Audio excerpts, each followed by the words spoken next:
नमस्कार, आप देख रहे हैं धाकड़ एक्सक्लूसिव। मैं हूं आपके साथ हिमांशु दीक्षित। नमस्कार, मैं हूं आपके साथ अनंत त्यागी। शुरुआत इस वक्त की अहम खबर के साथ।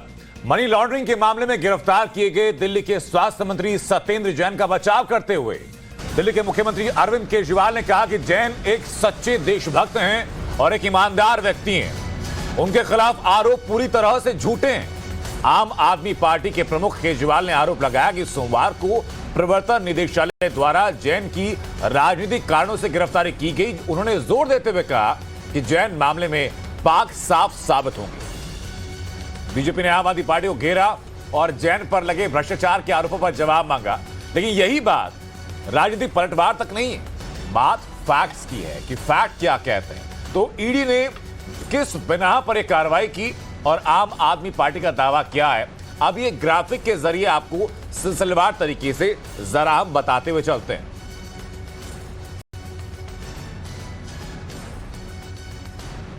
तो दिल्ली के स्वास्थ्य मंत्री पर आरोपों की बौछार हुई है। सत्येंद्र जैन के खिलाफ अब आरोपों के दस्तावेज भी यहां पर आ रहे हैं। हालांकि अरविंद केजरीवाल कह रहे हैं कि हम सर कटा सकते हैं, लेकिन भ्रष्टाचार हम नहीं कर सकते हैं। ये सब फर्जीवाड़ा किया जा रहा है, ये अरविंद केजरीवाल कह रहे हैं। तो भ्रष्टाचार के चक्रीय में क्या सत्येंद्र जैन फंस गए हैं, यह सवाल है। और सवाल यह भी है कि क्या क्या तथ्य सामने आ रहे हैं। दो पहलू हैं आज टाइम्स नाउ नवभारत पर। पहला पहलू तो ये जो सत्येंद्र जैन के ऊपर आरोप लगे, दूसरा पहलू ये कि आम आदमी पार्टी की तरफ से सत्येंद्र जैन के समर्थन में क्या क्या तथ्य दिए जा रहे हैं। उस एक एक तथ्य के बारे में उसके काउंटर फैक्ट क्या सामने आ रहा है सूत्रों के मुताबिक, इसकी एक एक जानकारी टाइम्स नाउ नवभारत पर आपको हम देने वाले हैं। हमारे पास कुछ क्लेम्स यानी दावे हैं और उन दावों पर ईडी के फैक्ट चेक हैं, एक एक करके बताते हैं। ईडी यानी प्रवर्तन निदेशालय ने सत्येंद्र जैन को लेकर के आम आदमी पार्टी के दावे को गलत बताया। पहला दावा यह कि आम आदमी पार्टी कहती है कि सत्येंद्र जैन कभी भी भ्रष्टाचार में शामिल नहीं रहे, लेकिन एनफोर्समेंट डायरेक्टरेट यानी ईडी का दावा है कि आज से नहीं बल्कि पिछले कई सालों से सत्येंद्र जैन भ्रष्टाचार में लिप्त हैं। अब हम आपको आम आदमी पार्टी के दावे और ईडी के जो फैक्ट चेक हैं उन दोनों के बारे में एक एक करके बताते हैं कि क्या दावा किया जा रहा है और फैक्ट चेक क्या है। ईडी के मुताबिक जो हमारे सूत्र हैं, सूत्र क्या बता रहे हैं, ये दोनों चीजें एक एक करके आपको बताते हैं। जरा एक एक दावा आप देखिए। आम आदमी पार्टी का दावा हिमांशु है कि मनी लॉन्ड्रिंग के आरोपों के बाद सत्येंद्र जैन का सभी कंपनियों से इस्तीफा है, लेकिन फैक्ट चेक क्या कहता है। और जो फैक्ट चेक जो है ये एनफोर्समेंट डायरेक्टरेट के सूत्रों के मुताबिक है। फैक्ट चेक कहता है कि सत्येंद्र जैन की पत्नी, उनके रिश्तेदार शेल कंपनियों के मालिक हैं। हवाला ऑपरेटर के का खुलासा यह हुआ कि लगभग 16.39 करोड़ में के घोटाले में जैन परिवार शामिल है। ये ईडी के सूत्रों के मुताबिक ये तमाम चीजें एक एक करके सामने आ रही हैं हिमांशु। और बिल्कुल आम आदमी पार्टी की तरफ से दावा किया जाता है कि मनी लॉन्ड्रिंग के आरोपों के बाद सत्येंद्र जैन का सभी कंपनियों से इस्तीफा है, लेकिन फैक्ट चेक क्या कहता है अनंत?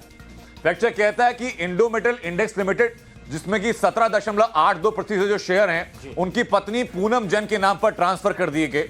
प्रयास इंफो सोल्यूशन के 17.82% जो मेजॉरिटी शेयर है वो भी पूनम जैन के नाम पर।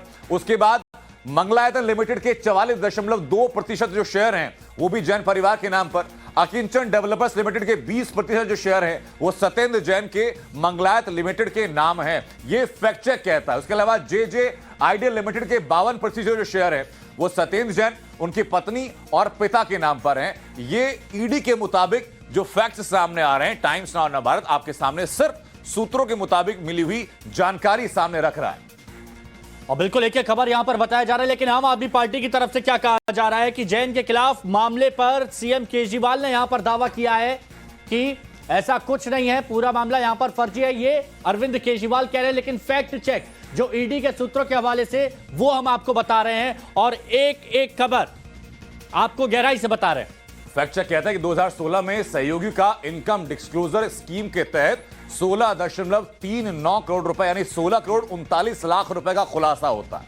आपका दावा कि जैन के खिलाफ मामले पर सीएम अरविंद केजरीवाल जो दावा कर रहे हैं उसी को लेकर के फैक्ट चेक है कि इनकम टैक्स विभाग ने जैन के सहयोगी के इस दावे को पूरी तरीके से खारिज किया। और जो दावा खारिज किया गया उसके पीछे कुछ सबूत भी दिए गए, कुछ तथ्य भी दिए गए। तथ्य ये कि इनकम टैक्स विभाग ने तब कहा था कि ये जो पैसा है ये सत्येंद्र जैन के ही है। उसके बाद इनकम टैक्स आईडीएस के तहत ये चीज सामने आई, जो रकम खोल करके सामने आई थी 16 करोड़ 39 लाख रुपए की, वो रकम इस दावे के बाद डिपार्टमेंट की कार्रवाई के दौरान वो रकम खोल करके सामने आई। और हमारे सहयोगी माधव इस वक्त हमारे साथ जुड़े हुए हैं लगातार, जो कि तमाम चीजों को बताएंगे। माधव, अलग अलग दावे हैं सत्येंद्र जैन को लेकर के, जो कि पहला केस जो कि है वो दावा ये कहता है कि जो इनकम टैक्स के जो केसेस हैं श्री जैन के अगेंस्ट में, वो फाइनेंशियल ईयर 2009-2010 के बीच में है, जब वो मिनिस्टर नहीं थे। लेकिन ऐसे कई और ट्रांजैक्शंस भी हैं अनंत, जिनका एनफोर्समेंट डायरेक्टरेट का कम से कम कहना है कि जब वो मंत्री रहे हैं उस दौरान भी ऐसे ट्रांजैक्शंस हुए हैं। और यही डिटेल जो है बैकअप करने के लिए उन्होंने दिल्ली हाई कोर्ट की एक ऑर्डर जो 2019 21 अगस्त को दी गई थी, उसका इन्होंने यहाँ पे कोट किया है। और वही ऑर्डर के एक्सर्प्ट्स आपको यहाँ दिख रहे हैं। और साफ तौर पर कहा गया है कि सत्येंद्र जैन के कहने पर ही it was at his direction that the entire transaction was taken. आप डेट दे सकते हैं 21 अगस्त 2000 की ये हाई कोर्ट का ऑर्डर है। और साथ ही साथ ये कहा गया है कि पिटिशनर्स ने खुद ही कहा है कि जहां तक बेनामीदार की बात है उसके बारे में कोई डिटेल नहीं दिया गया कि इन्वेस्टमेंट कहां से पाई गई थी इन कंपनीज के अंदर। साथ ही साथ ये भी कहना है कि इस पूरे मामले की जानकारी पिटिशनर्स को थी। और इसके अलावा ये भी कह रहे हैं कि जहां तक अकोमोडेशन एंट्रीज की बात की जाती है, ये अकोमोडेशन एंट्रीज या शेयर कैपिटल और प्रीमियम के बारे में जहां तक बात है, सत्येंद्र कुमार जैन की ही थी ये सारी। They all belong to Satyendra Kumar Jain and that was at his direction that the entire transaction was orchestrated. So कहीं ना कहीं सत्येंद्र जैन की अगर हम रोल कहें, वो इससे अपने आप को अलग नहीं कर पाएंगे। और साथ ही साथ ये कहना कि सत्येंद्र जैन ने सारी कंपनियों से इस्तीफा दिया है, ये भी कहीं ना कहीं एनफोर्समेंट डायरेक्टरेट के सूत्र ये कह रहे हैं कि ये भी कहना गलत इसलिए होगा क्योंकि उनके परिवार के सदस्य, चाहे उनकी पत्नी हो चाहे उनके पिता हो, वो सब इन सारे कंपनियों से जुड़े हुए हैं जिनके थ्रू ये अलेजेड मनी लॉन्ड्रिंग हुई है। तो काफी गंभीर आरोप है सत्येंद्र जैन के खिलाफ, ये कहना है एनफोर्समेंट। माधव, मैं वापस आपके पास लौटूं, लेकिन इसी बीच अरविंद केजरीवाल ने क्या कहा है इसी के संबंध में एक दफा वो दर्शकों को सुना देते हैं, दिखा देते हैं, फिर वापस लौट रहे हैं आपके पास कुछ और जानकारी के लिए।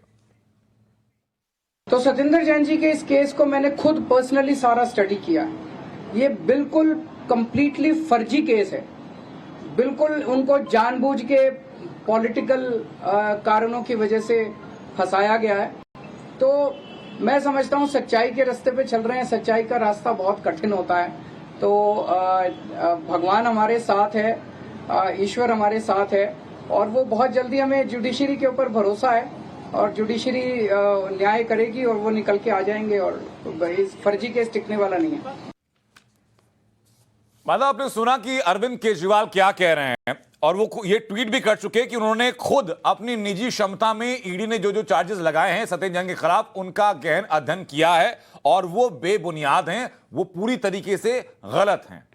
बिल्कुल ये कहना है आम आदमी पार्टी का, ये कहना है अरविंद केजरीवाल का। लेकिन एनफोर्समेंट डायरेक्टरेट की अगर हम बात करें तो एनफोर्समेंट डायरेक्टरेट का कुछ और कहना है। उनका कहना है कि सत्येंद्र जैन और उनकी जो बैकग्राउंड है, प्रोफेशनल बैकग्राउंड है, सीपीडब्ल्यूडी में थे और कई साल उन्होंने वहां नौकरी की और बहुत ऊंचे लेवल पे, ऊंचे पोस्ट पे नहीं की। तो ये 200 एकड़ अगर हम लैंड की हम बात करें तो ये लैंड कहाँ से आई, ये जमीन कहाँ से आई, और उससे अगर इन्होंने और उनके पास थी ये जमीन तो उन्होंने अपने इनकम टैक्स डिक्लेरेशन में उसकी जानकारी क्यों नहीं दी। इलेक्शन कमीशन के सामने जब नामांकन होता है तब उस पत्र में काफी सारी इस तरह की डिटेल्स देने पड़ते हैं कि किस तरह के एसेट्स है आपके पास, आपके पत्नी के पास, लेकिन ये सब डिटेल्स नहीं दिए गए। ये कहना है एनफोर्समेंट डायरेक्टरेट का। तो ये कहना कि उनको पूरी तरह पॉलिटिकल रीजंस के लिए फंसाया जा रहा है, एनफोर्समेंट डायरेक्टरेट का ये कहना है, उनके सूत्रों का, कि ये गलत होगा। बिल्कुल माधव, मैं वापस आपका लौटूं, उससे पहले जो फैक्ट चेक कुछ और सामने है हमारे पास जो है, और अलग अलग जो तथ्य हैं, जो दावे हैं, वो जरा दर्शकों को बताते हैं। हिमांशु, पहला दावा है कि 2009 से 2010 के बीच का ये मामला है और उस वक्त सत्येंद्र जैन मंत्री नहीं थे। लेकिन फैक्ट चेक क्या कहता है? फैक्ट चेक कहता है कि 2015 से 16 के बीच में लगभग 2 करोड़ रुपए, और to be precise 1 crore 90 lakh रुपए का हवाला लेन देन हुआ, और 2013 में यानी उस ड्यूरेशन में ही सत्येंद्र जैन मंत्री बने थे। और बिल्कुल इसमें आप आगे भी देखेंगे तो यह भी बताया गया है कि प्रयास इंफ्रो सॉल्यूशंस का हवाला लेन देन 0.69 करोड़ यानी 69 लाख रुपए। सत्येंद्र जैन 2013 में मंत्री बने थे। अंकिचन डेवलपर्स लिमिटेड का हवाला लेन देन भी बताया गया है 2 करोड़ 2 लाख रुपए। यह भी एक एक डिटेल यहां पर आ रही है जो ईडी के सूत्रों के हवाले से। आनंद, बिल्कुल, तो ये जो दावा कहा गया, और दूसरा अगला दावा ये कि मनी लॉन्ड्रिंग के आरोपों के बाद सत्येंद्र जैन का सभी कंपनियों से इस्तीफा दे दिया गया। आम आदमी पार्टी की तरफ से उनके समर्थन में दावा किया गया। अब इसका फैक्ट चेक बताते हैं आपको।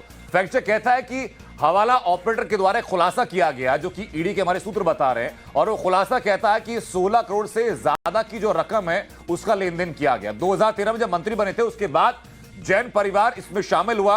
एक कंपनी का नाम, इसका नाम है इंडो मेटल एम्पेक्स लिमिटेड, उसके 17.82% शेयर है वो पूनम जैन के पास थे। उसके अलावा मंगलायन लिमिटेड है, मंगलायन लिमिटेड के 44.23% जैन के पिता के पास थे।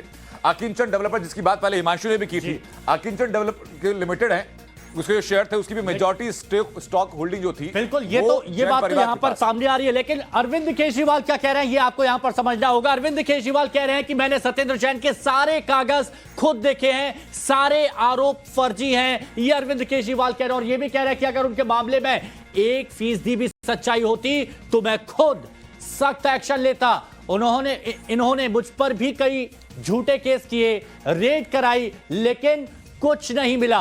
अंत में सत्येंद्र जैन जी भी छूट जाएंगे, ये अरविंद केजरीवाल कह रहे हैं। मैंने सत्येंद्र जैन के सारे कागज खुद देखे हैं, पढ़ा लिखा आदमी हूं, कानून की भी बहुत समझ है। इनके ऊपर लगाए गए सारे आरोप फर्जी हैं, पूरा का पूरा मामला फर्जी है। केवल राजनीति की वजह से उन्हें गिरफ्तार किया गया है। अगर उनके मामले में 1% की भी सच्चाई होती तो मैं खुद ही कब का उनके खिलाफ सख्त एक्शन ले चुका होता। सत्येंद्र जैन देशभक्त है, कट्टर ईमानदार है, बेहद साहसी है। ऐसी जेलें उनके साहस और जज्बे को और मजबूत करेंगी। तो अरविंद केजरीवाल सत्येंद्र जैन को कट्टर ईमानदार और बेहद साहसी बता रहे हैं, लेकिन बीजेपी क्या कह रही है इस मामले को लेकर के, ये भी सुनवाते हैं आपको। ईडी जो एक स्वतंत्र एजेंसी है, वो अपनी कार्रवाई करती है, तो आप रोने क्यों लग जाते हैं? और आपसे ये भी कहेंगे, ये जो बार बार आप एक बात कहते हैं ना, राजनीतिक विद्वेष से, पॉलिटिकल वेंडेटा से ये कार्रवाई हो रही है, तो कृपया करके ये जरूर बताइए, ये मामला आप ही कह रहे हैं कई सालों से चल रहा था। उच्च न्यायालय ने या माननीय सर्वोच्च न्यायालय ने क्या आपको कोई रिलीफ दिया है? माधव लगातार हमारे साथ बने हुए। माधव, अरविंद केजरीवाल कहते हैं कि सत्येंद्र जैन कट्टर ईमानदार आदमी हैं, लेकिन ईडी के सूत्र इसके मुताबिक दिखाई नहीं पड़ते हैं, इसके मुताबिक दिखाई नहीं पड़ते हैं। जो जमीन की हम लोग बात कर रहे हैं, सूत्र क्या बता रहे हैं कि जमीन कब खरीदी गई या किन इलाकों में खरीदी गई और कैसे उस जमीन का लाभ मिला? देखिए, इसमें बहुत सारे सवाल उठते हैं, क्योंकि कहीं ना कहीं ये सवाल भी उठता है और ईडी के सूत्र ये भी कहते हैं कि 2017 में सत्येंद्र जैन द्वारा खुद दी गई एक एफिडेविट में उसमें ये एडमिट किया गया है कि 16 करोड़ रुपए के लगभग रकम की मनी लॉन्ड्रिंग हुई थी। और ये जब वॉलंटरी डिक्लेरेशन के तहत जो उनके एसोसिएट्स हैं अंकुश जैन और वैभव जैन, तब ये मामला पूरा टैक्स डिपार्टमेंट के सामने आया था और इसको फिर चैलेंज करके इसकी कानूनी प्रक्रिया फिर शुरू हो गई थी, ये कहना है इनका। और इनका ये आरोप है कि ये 16 करोड़ रुपए है, इसकी मनी लॉन्ड्रिंग पर कोई सवाल नहीं है, ऐसा कहना है एनफोर्समेंट डायरेक्टरेट का। और तभी जो क्योंकि इसका सोर्स एक्सप्लेन नहीं किया गया, इसी वजह से इसको टैक्स के नॉर्मल तरीके से एक्सेप्ट नहीं किया गया था और इस पूरे मामले पर एक न्यायिक प्रक्रिया फिर शुरू हो गई थी। तो ये कहना कि कहीं ना कहीं इसमें कोई भी कॉम्प्लिकेशन नहीं है लीगली स्पीकिंग, ये कहना गलत होगा, ऐसा कहना है एनफोर्समेंट डायरेक्टरेट का। और वो इस पूरे मामले की अब जांच कर चुके हैं और तभी उन्होंने पूरे मामले की जो लीगल प्रोविजंस है उसको देखते हुए एक्शन लिया है सत्येंद्र जैन पर। जी, बहुत बहुत शुक्रिया माधव आपका हमसे जुड़ने के लिए और ये पूरी जानकारी दर्शकों तक पहुंचाने के लिए। तो दैट एक्सक्लूसिव में आगे बढ़ते हैं और बताते हैं आपको जय हनुमान, लेकिन कहां है जन्म स्थान?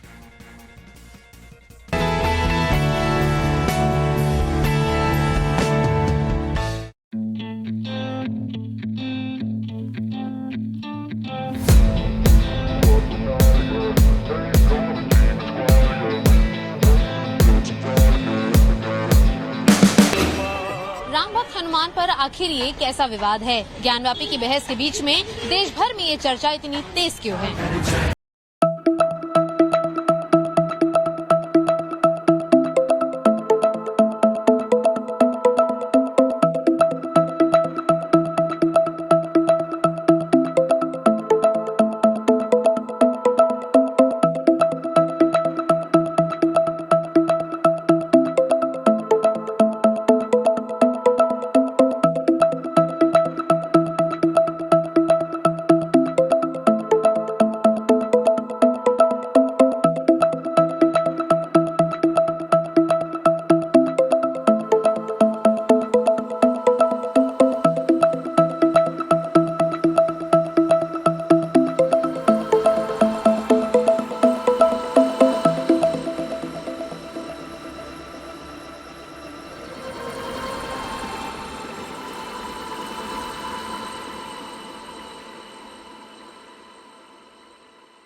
और धाकड़ एक्सक्लूसिव में अब बात राम भक्त हनुमान की, जिनके जन्मस्थान को लेकर देश के साधु संतों में एक नई बहस छिड़ चुकी है।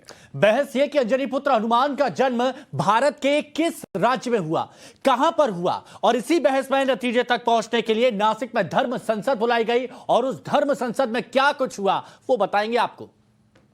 हनुमान जन्मस्थान पर क्या क्या चीजें सामने आ रही हैं और इसको लेकर के बहस का अंत नासिक की धर्म संसद में क्या हुआ कि नहीं हुआ, इन्हीं सवालों के जवाब से जुड़ी सबसे पहले आप एक्सक्लूसिव रिपोर्ट जरा देखिए। जय हनुमान ज्ञान गुण सागर, जय कपी सति मुलोक उजागर, रामदूत अतुलित बल धामा, अंजनी पुत्र पवन सुत नामा।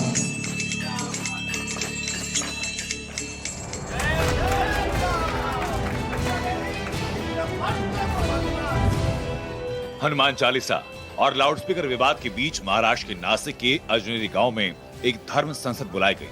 ये धर्म संसद राम भक्त हनुमान के जन्म स्थान को लेकर बुलाई गई, जिसमें साधु संतों के बीच पवन पुत्र की जन्मस्थली को लेकर बहस जोरदार हुई। एक श्लोक बोलिए, एक श्लोक बोलिए, एक श्लोक बोलिए। आप हमारे यहाँ आए, आपको सुनना पड़ेगा। आप आए, नासिक में हुई धर्म संसद दोपहर 12 बजे बैठी, लेकिन धर्म संसद शुरू होने से पहले एक अलग ही किस्म का विवाद हो गया। असल में किष्किंधा में हनुमान के जन्मस्थान का दावा करने वाले और इस संसद के आयोजक महंत गोविंद दास एक भगवा कुर्सी पर बैठे थे, तो वहीं शास्त्रार्थ में शामिल होने आए नासिक के संतों के लिए जमीन पर बैठने का इंतजाम था। इसी बात से नासिक के संत नाराज हो गए और उन्होंने उस धर्म संसद का बहिष्कार कर दिया। सब अपना अपने मानो ना, कोई तो मना नहीं कर रहा ना। आप आए कि बिल्कुल यहाँ आह्वान करके एक झगड़ा पैदा करना और आपको चर्चा करना था तो नासिक की विद्वान लोगों को प्राइवेट पर्सनल बैठ के चर्चा करना चाहिए था। भाई इसके बारे में आपको क्या कहना? आप ये सब पूरा मीडिया लोगों को एक साथ बुलाएंगे जो कर रहे हैं, ये गलत मैसेज जा रहा है। बाद में मामला गर्माते देखकर गोविंद दास खुद ही जमीन पर बैठे और शास्त्रार्थ का प्रारंभ हुआ। इसमें नासिक से शामिल हुए पक्ष ने हनुमान जन्मस्थली अंजनेरी के लिए ब्रह्म पुराण के एक श्लोक का हवाला दिया और कहा कि अगस्त मुनि ने अंजना माता को यहीं पर आशीर्वाद दिया था। आता Anjaneri is the birth place of Hanuman. Anjaneri is the birth place of Hanuman and is name after Hanuman's mother. म्हणजे हनुमानचं जन्मस्थान हे अंजनेरी पर्वत आहे। धर्म संसद के आयोजक किष्किंधा के श्री हनुमंत जन्मभूमि तीर्थ क्षेत्र ट्रस्ट के गोविंदानंद सरस्वती स्वामी ने नासिक पक्ष के इस दावे को ये कहते हुए खारिज किया कि वाल्मीकि रामायण में हनुमान की जन्मस्थली के तौर पर नासिक का जिक्र नहीं है, बल्कि वाल्मीकि रामायण में कर्नाटक के किष्किंधा की ही चर्चा है। इस दावे के पक्ष में उन्होंने शास्त्रों का हवाला दिया और इस मुद्दे पर बहस करने की खुली चुनौती दी। थोड़ा से विद्वान लोग थे, इसमें कोई आज ये बड़े मुद्दा है, हनुमान जी जन्मस्थान की बदलने की बात है, बड़े मुद्दा है। आज महाराज ये पूरा भारत में 5 जगह में जन्मस्थान मांगते हैं। अरे वो कोई उज्जैनी मानते हैं, मतलब नासिक मानते हैं, वो ये किष्किंधा मानते हैं और 3 जगह ही मानते हैं। अरे सब अपना अपने मानो ना, कोई तो मना नहीं कर रहा ना। महंत गोविंद दास ने भी नासिक के संतों से ये आग्रह किया है कि वो वेद पुराणों के जरिए इस बात को सिद्ध करे कि हनुमान की जन्मभूमि नासिक में है, और उन्होंने साथ साथ ये भी कहा कि हनुमान का जन्म एक ही स्थान पर हो सकता है। और धाकड़ एक्सक्लूसिव में वक्त तो चला एक छोटा सा ब्रेक का, जल्द लौटेंगे।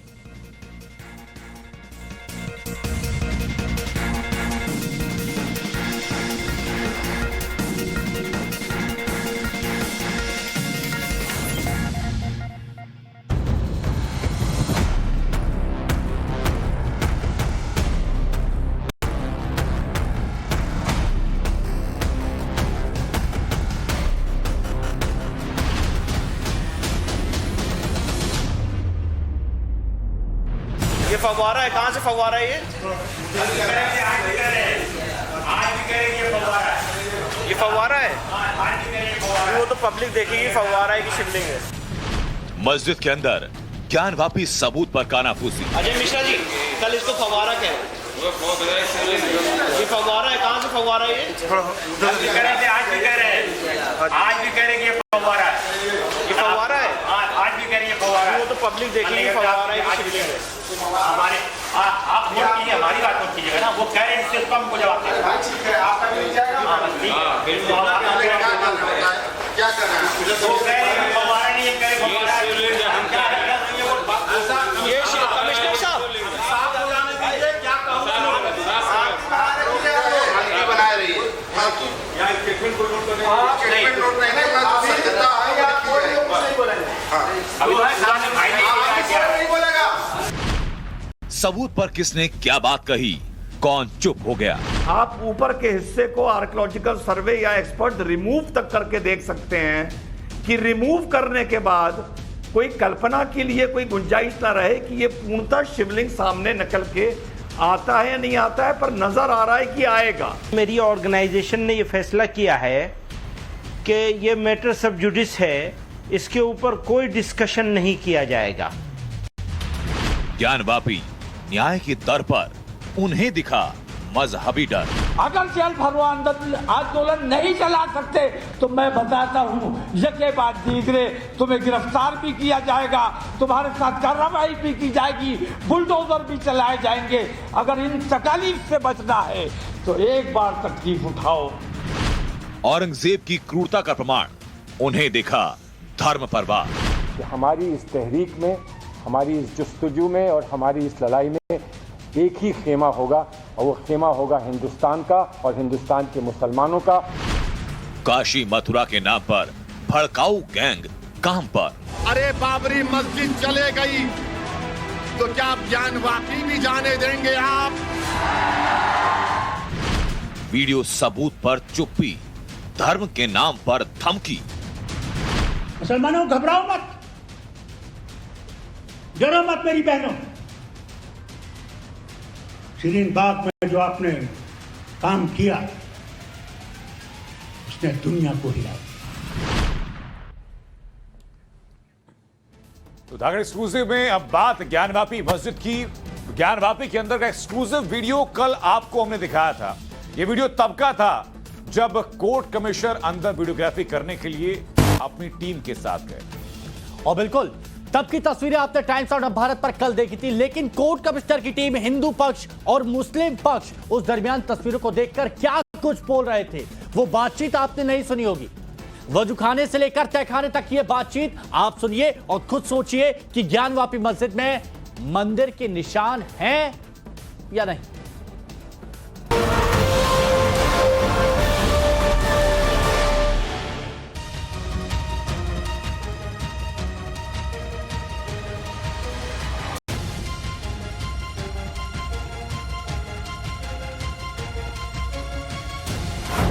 काशी के ज्ञानवापी परिसर में मिले सबूतों को सबसे पहले आपके पास टाइम्स नाउ नवभारत लगातार ला रहा है। चाहे वजूखाने में मिली आकृति की एक्सक्लूसिव वीडियो हो या फिर ज्ञानवापी मस्जिद की दीवारों पर उकरे कमल, त्रिशूल और स्वास्तिक के निशान। अब आपको दिखाते हैं कि 16 मई को जब कोर्ट कमिश्नर के साथ सर्वे की टीम ज्ञानवापी के वजूखाने में दाखिल हुई तब क्या हुआ। ये वही वजूखाना है जहां से आकृति मिली है, जिसे हिंदू पक्ष शिवलिंग होने का दावा कर रहा है और मुस्लिम पक्ष फव्वारा। सर्वे के दौरान यहां क्या माहौल था, ये वीडियो के इस हिस्से से जाहिर हो जाता है। आकृति के पास तत्कालीन कोर्ट कमिश्नर अजय मिश्रा दिख रहे हैं और कुछ लोग वजूखाने में उतरकर आकृति की सफाई में जुटे हैं। उतर के देखो, हाथ पकड़ उतर के देखो। नहीं, पानी ज्यादा नहीं, उतर जाओ, पानी कम में उतर जाओ यार। अरे सीढ़ी से पहले नाप लो भाई। नहीं, पानी ज्यादा नहीं है। पहले सीढ़ी से नाप ले, अभी डंडा डाला था वो। पूरा साफ करो, पानी निकालो उसके अंदर का पूरा पानी। अजय मिश्रा जी कल इसको फव्वारा कह रहे थे। वो बहुत बड़ा शिवलिंग है। ये फव्वारा है, कहाँ से फव्वारा है ये? आज भी करेंगे ये फव्वारा है। ये फव्वारा है, आज भी करेंगे फव्वारा। वो तो पब्लिक देखेगी फव्वारा है कि शिवलिंग है। जिस आकृति को हिंदू पक्ष शिवलिंग बता रहा है उसे कुछ लोग फव्वारा कह रहे हैं। वीडियो से साफ है कि यह विवाद सर्वे के दौरान भी उठा था और अब नए सबूत सामने आने के बाद इसी सवाल को हमने ज्ञानवापी मस्जिद कमेटी के जॉइंट सेक्रेटरी SM यासीन से भी पूछा। ये तो 1850 के आसपास शायद ये फव्वारा बनाया गया था और फव्वारे में पहले कोई इलेक्ट्रिक मैकेनिज्म नहीं हुआ था कि फव्वारा चलता था। सरकारी पाइपलाइन जुड़ी हुई थी, जब प्रेशर आता था तो वो चलता था। मैंने खुद उसको चलते हुए देखा है फव्वारे को। उसके बाद जब पाइप सड़ गई, पाइप आज भी वहाँ रखी हुई है, जो सड़ी हुई पाइप थी जो हटाई गई वो आज भी रखी हुई है। यासीन साहब इस आकृति को फव्वारा बता रहे हैं। दावा ये कि उन्होंने खुद इसे चलते देखा है, लेकिन यासीन साहब ये नहीं बता सके कि इस तरह का फव्वारा दुनिया के और किस हिस्से में मौजूद है। ज्ञानवापी से नए सबूत मिलने के बाद हमने देश के मुसलमानों से इस पर बात की, ये जानने की कोशिश की कि नए वीडियो, नए तस्वीर देखकर क्या ज्ञानवापी को लेकर उनकी सोच में कोई बदलाव आया कि नहीं। इसी सवाल का जवाब तलाशते हम पहुंच गए जयपुर के रिसाला मस्जिद के पास। यहाँ मौजूद मुस्लिम समाज के लोगों से इसी सवाल पर हमने बात की। क्या मतलब यहाँ शिवलिंग मस्जिदों में शिवलिंग होते हैं क्या? कभी कोई हुए हैं क्या? आज तक कोई शिवलिंग नहीं है इसमें। ज़बरदस्ती की बातें हैं ये। तो ये RSS और ये जो पार्टी है गलत सलट ये सारी ये फैला रही है बेकार की आतंकवादी वो करा रहा है। उनको ज़रा सा कोई ऐसी बात नहीं। कि वो मस्जिद ही है वो तो बिल्कुल सही मानना लोगों के फुहारा है। वो शिवलिंग कहाँ से आ जाएगी? हर जगह ये अपनी एक चीज़ निकाल देते हैं कि हर जगह इनकी है क्या? कभी उसको शिवलिंग बताते हैं, कभी उसको फुहारे का वो बताते हैं। अब भाई देखो क्या होता है कि बिल्ली आपकी है, आप उसका नाम गुलशन रख लो या बिल्ली रख लो, बात बराबर है। कानून के रखवाले भी आप हैं, कानून भी आप हैं, सब कुछ आप हैं। कौन कर रहा है? मुसलमानों ने तो कभी विरोध किया ही नहीं। ज्ञान विहार मस्जिद है, मस्जिद रहेगी। रही बात शिवलिंग की, तो सोशल मीडिया के माध्यम से ये भी सुनने में आ रहा है कि वो एक फुहारा है और भी कई मैटर निकल करके सामने आ रहा है। तो हम तो उस सुप्रीम कोर्ट के जो भारतीय न्यायपालिका है उसके इंतजार में हैं।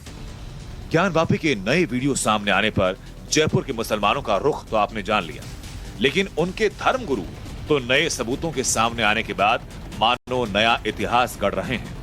दिल्ली के फतेहपुरी मस्जिद के शाही इमाम मौलाना मुफ्ती मुकर्रम अहमद चुनौती देते हुए कहते हैं कि औरंगजेब ने तो कभी मंदिर तोड़कर मस्जिद नहीं बनाई। औरंगजेब ने कभी, आप इतिहास में साबित नहीं कर सकते। मैं चैलेंज कर सकता हूँ, इतिहास में आप साबित नहीं कर सकते कि औरंगजेब ने या किसी भी मुसलमान बादशाह ने मंदिर को तोड़ के मस्जिद बनाया हो। ये कहीं साबित नहीं है, हमारे धर्म में नहीं है ये। तो ये सब बातें क्या हैं? ये तो कोर्ट को देखने की हैं। हम नहीं जानते क्या है, कोर्ट को देखने की बातें हैं, वो जानती है क्या सही है क्या गलत है। मौलाना मुकर्रम अहमद ने जब इतिहास की बात छेड़ी तो इनको प्रोफेसर इरफान हबीब को जरूर सुनना चाहिए। अलीगढ़ मुस्लिम यूनिवर्सिटी के प्रोफेसर एमेरिट्स और पद्म भूषण से सम्मानित प्रोफेसर इरफान हबीब के बारे में कहा जाता है कि उनको पढ़े बिना मध्यकालीन इतिहास का सिलेबस पूरा नहीं हो सकता। प्रोफेसर इरफान हबीब साफ साफ कह रहे हैं कि औरंगजेब ने मंदिर तोड़ा था, और वो भी चोरी चोरी या चुपके चुपके नहीं। इतना सही है कि औरंगजेब ने मंदिर तोड़ा है। जी जी। तो औरंगजेब के मुगल जमाने में ऐसा तो नहीं कोई छुप के काम हो, उसकी मौजूद है, तारीख मौजूद है। लेकिन अब इतिहास की बात करने से क्या फायदा? वर्तमान में नए सबूत हैं। ज्ञानवापी में क्या है, पहले क्या था, ये सबूत चीख चीख कर गवाही दे रहे हैं। कोर्ट को तय करना है, और यही सलाह मुसलमानों को उत्तर प्रदेश के अल्पसंख्यक कल्याण मंत्री दानिश आजाद अंसारी दे रहे हैं। ये प्रकरण जो है माननीय न्यायालय में है और हम सबको जांच में सहयोग करना चाहिए और कहीं से भी कोई ऐसी बात नहीं उठनी चाहिए जिससे समाज में कोई संदेह की स्थिति उत्पन्न हो। निश्चित तौर पर माननीय न्यायालय सारे पक्षों की बात सुनकर सभी तथ्यों को देखते हुए जांचते हुए आगे बढ़ रहा है और हम सबको माननीय न्यायालय के फैसले का इंतज़ार करना चाहिए और सभी को समाज में प्रेम और सौहार्द बनाने में अपनी जो उनकी भूमिका है वो निभानी चाहिए। दानिश आजाद अंसारी की बात बिल्कुल सही। देश में कानून का शासन है, संविधान सर्वोपरि है, तो न्यायपालिका पर सबको भरोसा है। लेकिन कुछ लोग ऐसे भी हैं जो ज्ञानवापी के बहाने देश के मुसलमानों को गुमराह करने की कोशिश में। अगली रिपोर्ट में ऐसे तमाम चेहरे बेनकाब होंगे। आप बने रहिए टाइम्स नाउ नवभारत के साथ। बवर पुष्पेंद्र और प्रेरित कुमार के साथ bureau report, times now Navbharat. देश में जब भी कोई मामला होता है तो आमतौर पर लोग यही कहते हैं कि सी यू इन कोर्ट, यानी कोर्ट में मिलेंगे। मतलब उसका यह होता है कि उन्हें भरोसा होता है कि कोर्ट से न्याय ही उनको मिलेगा। बिल्कुल, और यह होता भी है। काशी और मथुरा का मामला इन दिनों कोर्ट में है। हिंदू पक्ष को कोर्ट की कार्यवाही पर यकीन है, लेकिन कुछ मुट्ठी भर मुस्लिमों को कानूनी प्रक्रिया पर यकीन नहीं है और इसलिए उन लोगों ने अभी से मुसलमानों को भड़काने का काम शुरू कर दिया है। ऐसे ऐसे बयान दिए जा रहे हैं उन तथाकथित नेताओं की तरफ से जो कि हार के डर को साबित करते हैं। कौन कौन वो लोग हैं जो बयानबाजी कर रहे हैं और क्या बयानबाजी की जा रही है, ये रिपोर्ट के जरिए आपको दिखाते हैं।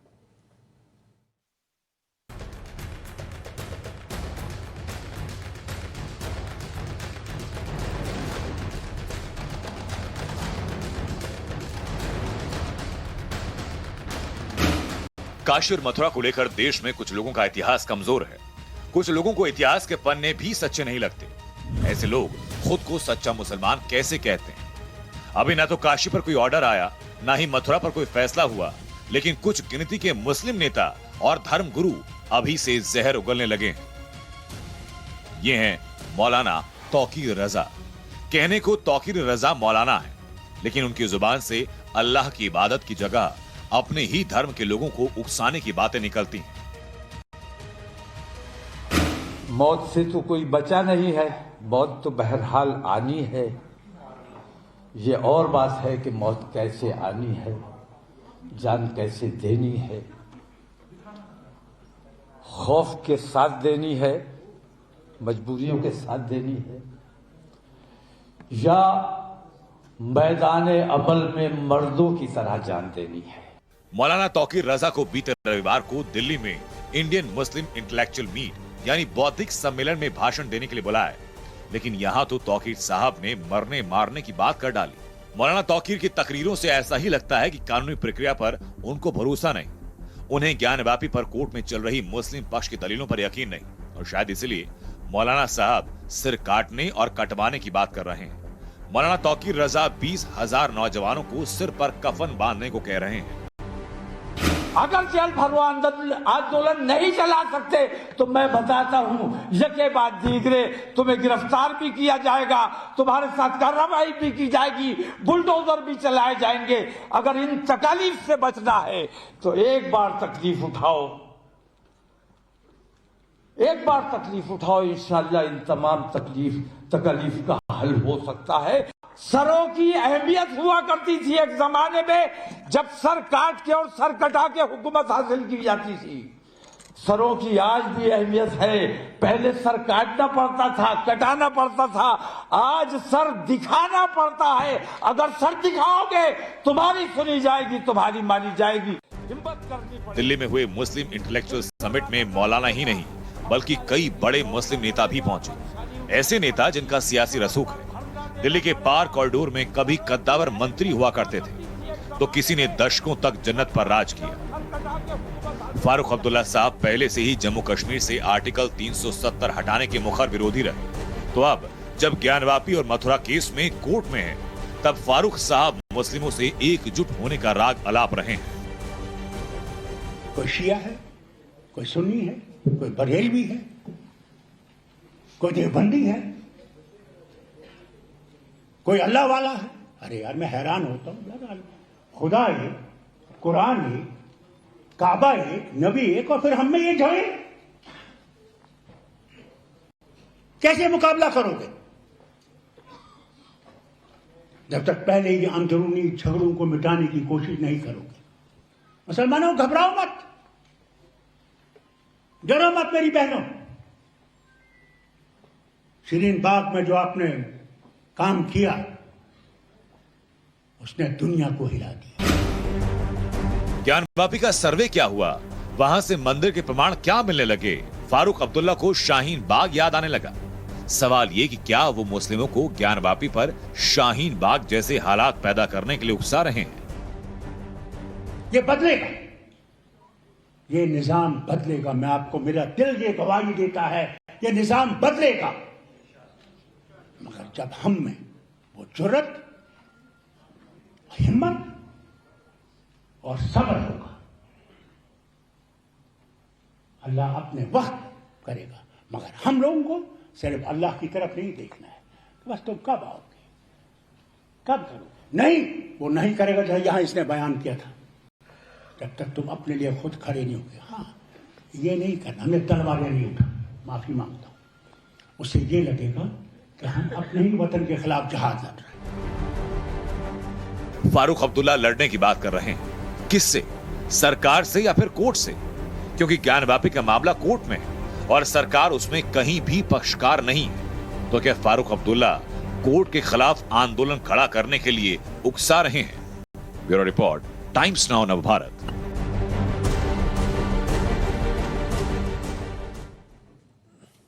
आपने भी दो चेहरे देखे जिन्होंने मुस्लिमों के दिल में नफरत का माहौल भरने की कोशिश की। ऐसे कई और चेहरे भी हैं जो आग उगलने में एक दूसरे से आगे निकलने की होड़ में हैं। और ऐसे एक रिपोर्ट आपको दिखाते हैं ताकि आप बेहतर समझ सके कि ये चेहरे कौन से हैं।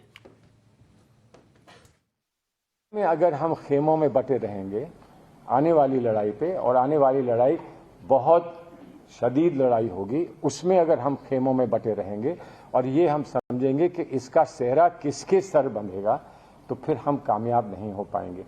सबको बिठाकर ये तय करना है कि हमारी इस तहरीक में, हमारी इस जुस्तजू में और हमारी इस लड़ाई में एक ही खेमा होगा, और वो खेमा होगा हिंदुस्तान का और हिंदुस्तान के मुसलमानों का और उनके सब हमदर्दों का, जिन्होंने ये कहा है कि हम आपके साथ हैं। सलमान खुर्शीद पेशे से देश के नामे वकील हैं, कानून के बड़े जानकार हैं, जानते हैं कि अगर सबूत सच्चे हों तो न्याय होकर ही रहता है। लेकिन जब देश में ज्ञानवापी पर न्याय के लिए मामला कोर्ट में है तो सलमान खुर्शीद कोर्ट का फैसला आने से पहले ही 80-20 वाली बात करने लगे।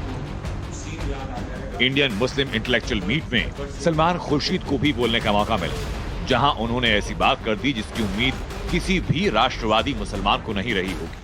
जिसने भी 80 और 20 की बात करी तो वो अगर बीजेपी को 20 कह रहा है तो मैं मान जाऊंगा, लेकिन अगर वो सेकुलर लोगों को 20 कह रहा है तो मैं यकीनन नहीं मानूंगा। इसलिए कि हिंदुस्तान के सेकुलर लोग सिर्फ 20 नहीं हैं, हिंदुस्तान के सेकुलर लोग 60% से कम नहीं हैं, और जो उनके साथ हैं वो मजबूरी में भी हैं और नॉन सेकुलर हैं, इसलिए भी वो वहां हैं। बहुत सारे लोग मजबूरी में हैं, पेट की वजह से कुछ लोग वहां हैं, खौफ की वजह से कुछ लोग वहां हैं, कुछ लोग भटक गए हैं इसलिए वो वहां हैं। उम्मीद है कि ऐसे जैसे जैसे हमारी तंजीम तैयार होगी वैसे वैसे ये बात भी वाजे हो जाएगी कि वो कितने हैं, और वो सीन याद आ जाएगा कि जो गब्बर सिंह कहा करते थे, कितने लोग थे, उन्होंने कहा 2 सरदार 2 लोग थे, तो उसी पर उतर आएंगे, उसी पर गब्बर सिंह आज के जो हैं वो उतर आएंगे कि 2 लोग थे, कहां गए, और वो सब कहीं जाएंगे, हिंदुस्तान